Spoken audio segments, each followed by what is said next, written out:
तो Panagar PSC coaching में आप सभी का स्वागत है। आज हम पढ़ेंगे उदारवाद का काल। क्या पढ़ेंगे? उदारवाद का काल 1885 से 1905।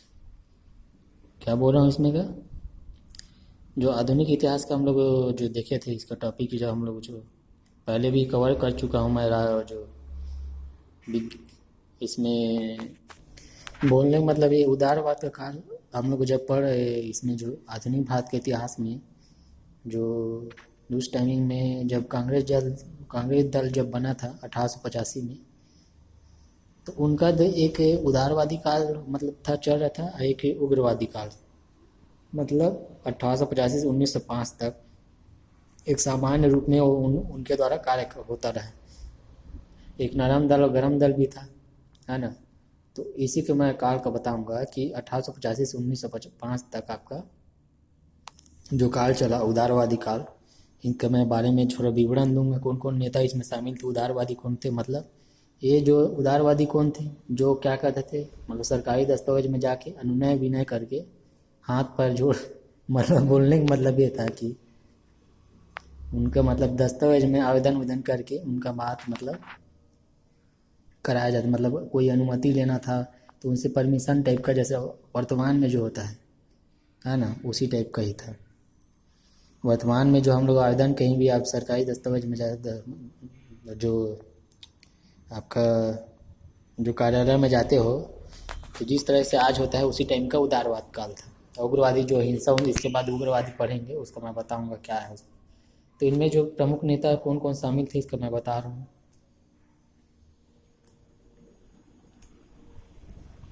गोपाल कृष्ण गोखले,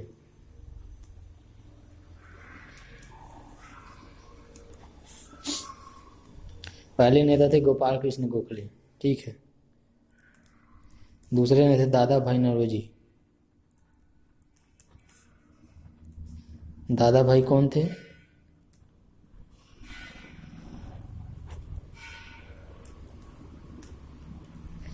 दादा भाई कौन थे? नौरोजी थे। एक थे फिरोज शाह शुक्ला, फिरोज शाह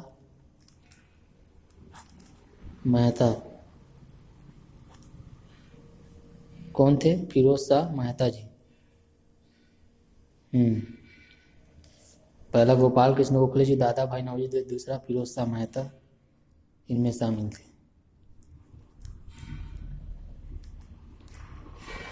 सुरेंद्र नाथ बनर्जी,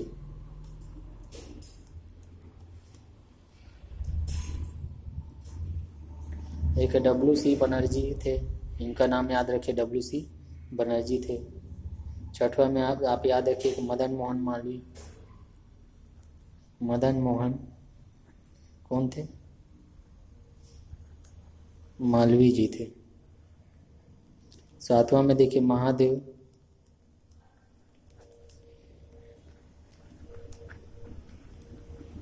गोविंद रानाडे।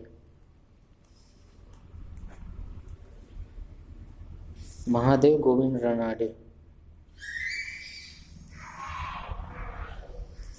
तो पहला थे गोपाल कृष्ण गोखले, दादा भाई नौरोजी, है ना, फिरोज शाह मेहता, सुरेंद्र नाथ बनर्जी, WC बनर्जी, मदन मोहन मालवीय, महादेव गोविंद रानाडे, इसमें शामिल थे। ठीक है, शामिल थे। उदारवादी नीति, अभी देखिए इसमें उदारवादी नीति,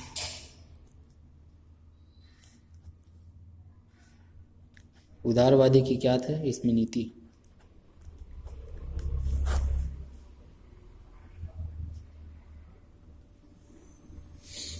उदारवादी की नीति में क्या है आपका, इसमें किया है वो जो बता रहा था मैं, अनुनय विनय करके इन लोग अपना काम करवाते थे।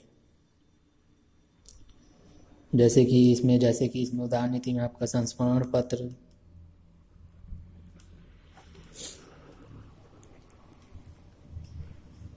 संस्मरण पत्र आवेदन पत्र जैसे दे दिए। तो इनके द्वारा जो है अपना क्या करवाते थे, उस टाइमिंग में काम करवाते थे। ठीक है,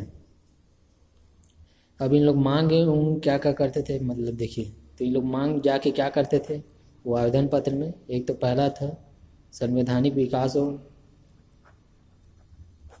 संवैधानिक विकास की इन लोग मांग करते थे जा जाके वहाँ।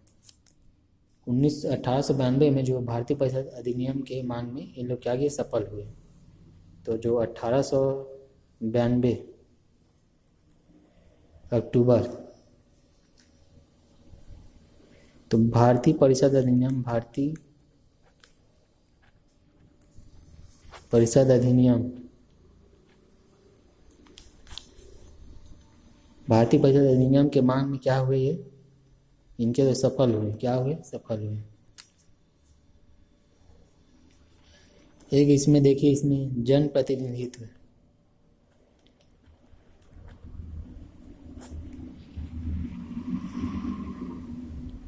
जन प्रतिनिधित्व संस्थाओं,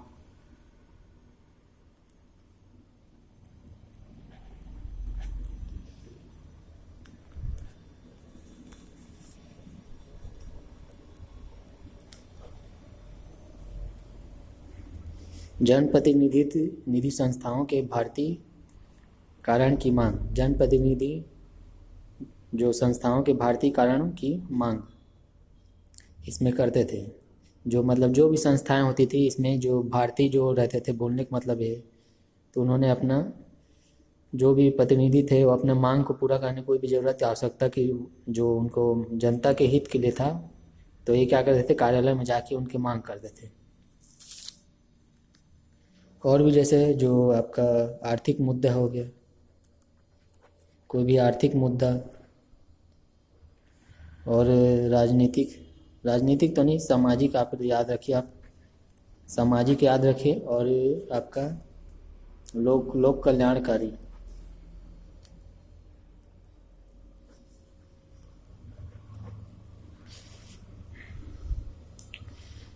आर्थिक मुद्दा, सामाजिक और लोक कल्याणकारी इसमें शामिल होते हैं। इसमें मतलब जो उन लोग मांगते थे, और भी कई सारे अपने अपनी जो ज़रूरत के जो ज़रूरतों की पूर्ति हेतु, उनकी शिक्षा हो गए या फिर महिलाओं के जो स्तर को बढ़ाने के लिए, मतलब कोई व्यापार से संबंधित कोई मुद्दा रहे, तो इन लोग क्या करते, जा जाके मांग करते थे इन लोग। मित्रतापूर्वक सहयोग, मतलब अंग्रेजों के प्रति उदारवादी की नीति, मतलब मित्रता या सहयोग का था उनका, मतलब कोई भी दुश्मनी टाइप हिंसा का, बिना हिंसा के, अहिंसा के इन लोग क्या करते थे, मांग करते थे। उदारवादियों का एक मानना भी था कि इन लोगों ने क्या करते, संवैधानिक जो तरीका अपना कर हम देश को आज़ाद कराना था, इनका ये मकसद था। मतलब ये बिना लड़ाई झगड़ा के, आपसी प्रेम भावना के द्वारा, मतलब देश को आज़ाद कराना था। उग्रवादी में देखिए, तिलक ने जो नीति अपनाई थी, तो तिलकों ने क्या कहा, तिलक जी थे उसी टाइमिंग में, मतलब जब ये उदारवादी चल रहा था, तिलक जी ने बोला इनमें, मतलब उन्होंने बोला कि ये भिक्षावृत्ति है, ऐसे बोला है ना, मतलब हम लड़ के लेंगे। वो उनके द्वारा उग्रवादी थे, उग्रवादी दल के नेता थे वो, तो बोलते थे ये भिक्षावृत्ति है, मतलब उनका शब्द था, एक लिख देता हूँ इसी में। किनका था, तिलक जी थे, बाल गंगाधर तिलक, बाल गंगा तिलक। इन्होंने कहा भिक्षावृत्ति,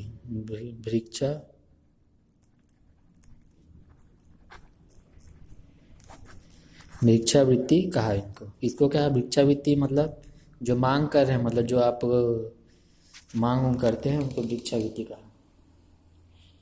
अब इसमें देखिए, उदारवादियों की नीति से क्या थे, असंतुष्ट होकर इन लोग क्या किए, कांग्रेस के ही अंदर लोकमान्य तिलक के नेतृत्व में, बोलने का मतलब ये है कि, तो बाल गंगाधर तिलक जो भिक्षावृत्ति इन्होंने कहा, उदारवादी की नीति से, है ना, इसको आगे का बता रहा हूँ। उदारवादी की नीति से क्या हुए, अब ये बहुत टाइम हो गया था, इसमें असंतुष्ट है, मतलब जो कांग्रेस के अंतर्गत जो लोकमान्य तिलक के नेतृत्व में जो उग्रवादी जो विचारधारा का जन्म हुआ था, है ना, गरम दल जिसको बोला जाता था, तो ये लोग असंतुष्ट होकर मतलब गरम दल बना, मतलब पहले नहीं था, उग्रवादी काल जिसको बोला जाता है, उग्रवादी विचारधारा के जन्म हुआ जिसे मतलब कांग्रेस का गरम दल का, जो उग्रवादी विचारधारा के थे, जो लड़ाई झगड़ा करने, मारपीट और सब में, हड़ताल उड़ताल करके मतलब आज़ादी कराना था देश का। तो अब इसमें मैं जो बता रहा हूँ इसमें ये आगे हुआ, ठीक है। मतलब इसके बाद ही इन लोग का जो नेतृत्व जो हो रहा था जो उदारवादी का, इससे मतलब कांग्रेस के ही लोग असंतुष्ट है, क्योंकि पूरी मांगे पूरी नहीं होती थी इनकी। हर मांगे जो है, मांगे जो जो करते थे इन लोग पूरी नहीं होती थी, कुछ हद तक मतलब पूरा होता था, और जो बड़े मुद्दे थे वो तो पूरे होते ही नहीं थे, इसलिए इसको भिक्षावृत्ति कहा। अब युवा वर्ग भी इसमें शामिल होते थे, ऐसा नहीं है तो नहीं। और जो उग्रवादी थे उन लोग क्या कहते, बम पिस्तौल राजनीति शुरू हुई। जो उग्रवादी के थे दल के नेता थे उन लोग क्या करते थे, बम पिस्तौल उस्तौल अपने पास रखते थे, और ये सब आवेदन पत्र द्वारा इनका जो चलता था। अब कांग्रेस के प्रति जो सरकार का क्या रूप था मैं बताता हूँ इसमें। कांग्रेस के प्रति सरकार का दृष्टिकोण, प्रारंभ में तो सरकार जो कांग्रेस के प्रति उदार थी, सरकार जो है जो ब्रिटिश सरकार थी वो कांग्रेस के प्रति उदार थी, परंतु जब वह जो इनका जो देखा कि मतलब ये बढ़ते जा रहे हैं, इनका वर्चस्व या समूह मतलब बढ़ते जा रहे, दल मतलब इनका ज़्यादा रुतबा इनका बढ़ते जा रहे हैं, तो इनकी आलोचना करना इन प्रारंभ कर दिए। तो कांग्रेस को देशद्रोही बोला गया। कौन बोलते थे, ब्रिटिश के लोग। और करजन बोला था, करजन, लॉर्ड करजन, लॉर्ड करजन। करजन ने क्या कहा, करजन ने कहा एक कांग्रेस क्या है, देखिए आप, मैं जो बोल रहा हूँ इसको समझिए आप। एक देशद्रोही है क्या, क्या क्या है, एक देशद्रोही संगठन है बोला। देशद्रोही क्या है इसमें, संगठन है कहा। कौन कहा, करजन द्वारा बोला गया। किनके द्वारा बोला गया, करजन द्वारा बोला गया, ठीक है। इसको कांग्रेस एक देशद्रोही संगठन कहा गया इसमें। उदारवादी, उदारवादियों में देखेंगे तो इसमें का इंग्लैंड है, उदारवादी इंग्लैंड में प्रचार हुआ। इंग्लैंड में क्या हुआ, प्रचार हुआ। उदारवादियों का इंग्लैंड में क्या हुआ,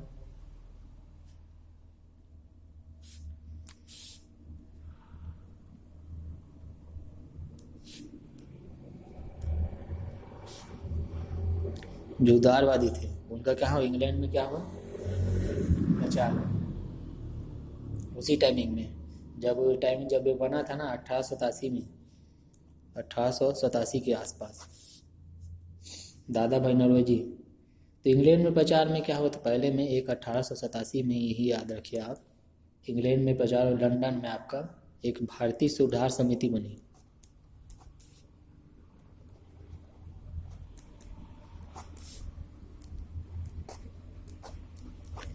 भारतीय सुधार समिति आपका जो बना था आपका 1887 में।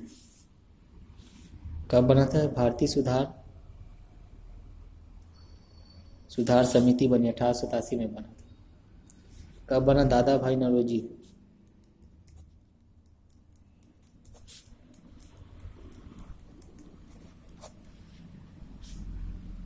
दादा भाई नौरोजी द्वारा बना था। इसमें देखिए आपका एक 1888, एक इंडियन लीग थी,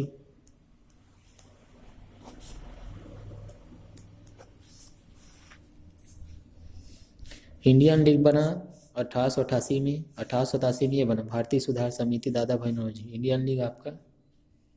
इसमें अध्यक्ष थे इसमें विलियम डिग्बी, विलियम डिग्बी। अब ब्रिटिश में देखिए, इसमें ब्रिटिश में क्या हो चला, इसमें ब्रिटिश समिति 1889 पत्रिका,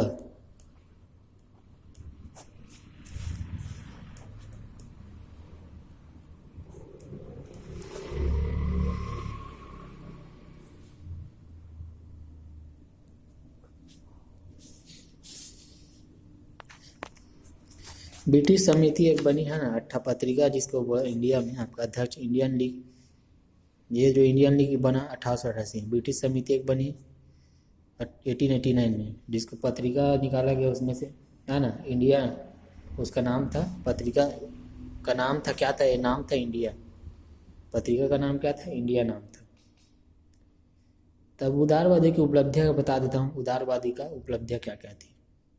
तो एक व्यापक राष्ट्रीय जागरण लाया गया, है ना, ये लोगों में राष्ट्रवाद की भावना पैदा की इन्होंने, एक मतलब एक समूह के रूप में ही, ऐसा नहीं कि मतलब ये लोगों ने कोई आकर्षित नहीं किया, एक समानता का दर्जा थोड़ा बहुत तो मिला ही होगा, उन लोग सरकारी दफ्तर में आते जाते हैं तो मेल मिलाप तो बड़ा ही होगा। राजनीति कैसे करते हैं इन लोगों को थोड़ा मालूम पड़ा, है ना, उदारवादी की तरफ से, मतलब इन लोग जब मिलते जुलते गए तो कैसे प्रशासन चलाना उनके बारे में जानकारी है। और ब्रिटिश शासन की शोषण प्रणाली का पर्दाफाश किया, जो ब्रिटिश शासन की जो शोषण प्रणाली थी उनको कुछ हद तक इनके द्वारा कम किया गया, क्योंकि प्रचार विचार मतलब ये आप उनको बोला जा रहा था कि मतलब कुछ हद तक इसको कम कीजिए सर, ऐसा करके रिक्वेस्ट भावना करके, तो काफ़ी सुधार हुआ, ऐसा नहीं है कि कुछ परिवर्तन नहीं हुआ, सुधार हुआ, लेकिन उदारवादी काल में भी सुधार हुआ। लेकिन जहाँ तक जो आज़ादी की बात थी वो नहीं हुआ था पूरा, लेकिन वर्चस्व धीरे धीरे इनका बढ़ रहा था। तो चलिए अब इसका बता देता हूँ वर्ग, यदि उदारवादी का ही है, उदारवाद का काल 1850 से 1950 तक चला। बंगाल बिहार 1950 तक, बस वहीं तक बात। इसमें गोपाल कृष्ण गोखले, दादा भाई नौरोजी, फिरोज शाह मेहता, सुरेंद्र नाथ बनर्जी, WC बनर्जी, मदन मोहन मालवीय, महादेव गोविंद रानडे। उदारवादी की नीति संस्मरण पत्र, उदारवादी नीति में संस्मरण पत्र आवेदन पत्र देते थे। संवैधानिक विकास 1892 में अक्टूबर में एक भारतीय परिषद अधिनियम जो सफल था, है ना। इनमें देखिए मांग, आर्थिक मुद्दा ही उन लोग मांगते थे या सामाजिक लोक कल्याणकारी जो ज़रूरत है उनकी पूर्ति होती थी, तो इनके द्वारा मांग किया जाता था। लॉर्ड कर्जन द्वारा कांग्रेस एक देशद्रोही संगठन बोला गया। उदारवादी को प्रचार कहाँ का प्रचार हुआ यहाँ पर, 1887 भारतीय सुधार समिति 1887, दादा भाई नौरोजी। इंडियन लीग अध्यक्ष विलियम डिग्बी थे। ब्रिटिश समिति जो 1889, पत्रिका इंडिया नाम,